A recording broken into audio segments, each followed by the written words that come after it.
السلام علیکم ورحمۃ اللہ وبرکاتہ۔ ڈیئر اسٹوڈنٹس، میں آپ کی اردو ٹیچر۔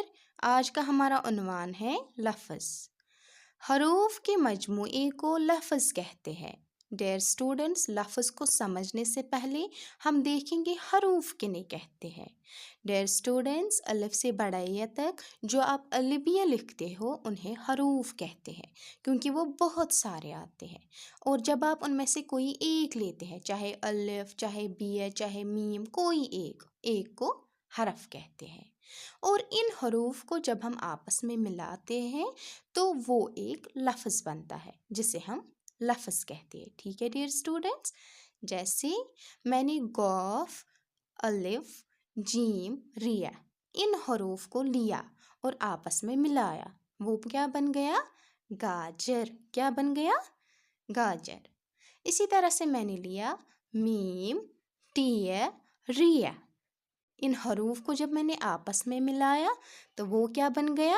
مٹر۔ کیا بن گیا؟ مٹر۔ اب ہے لفظ کی کتنی قسمیں ہیں؟ 2، کلمہ اور محمل۔ کلمہ، بامعنی لفظ کو کلمہ کہتے ہیں، یعنی جس کا مطلب ہوتا ہے، جو میننگ فل ہوتا ہے، جیسے روٹی تازی ہے، یعنی روٹی فریش ہے۔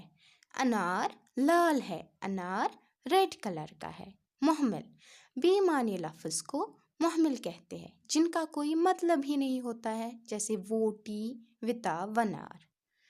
ڈیئر اسٹوڈنٹس، بامعنی روٹی، کتاب، انار۔ انار آپ سب نے کھایا ہوگا، اس لیے ہم جانتے ہیں انار پومیگرینیٹ کو کہتے ہیں، ہے نا؟ اسی طرح سے ہے سیب۔ سیب بھی ہم سب کھاتے ہیں، جسے ہم انگلش میں ایپل کہتے ہیں، اس لیے یہ بامعنی ہے۔ اسی طرح سے ہے کتاب، جو ہم پڑھتے ہیں روز اسکول میں، تو یہ بھی کیا ہے؟ بامعنی۔ اب ہے بے معنی، ووٹی، وتاب، ونار۔ وتاب، آپ میں سے کسی کو پتہ ہے وتاب کسے کہتے ہیں؟ مجھے تو نہیں پتہ، اگر آپ کو پتہ ہے آپ بتاؤ۔ نہیں۔ اسی طرح سے ہے ویب۔ ویب کسی کو پتہ ہے؟ مجھے بھی نہیں پتہ، آپ میں سے کسی کو پتہ؟ نہیں۔ اسی طرح سے ہے ونار۔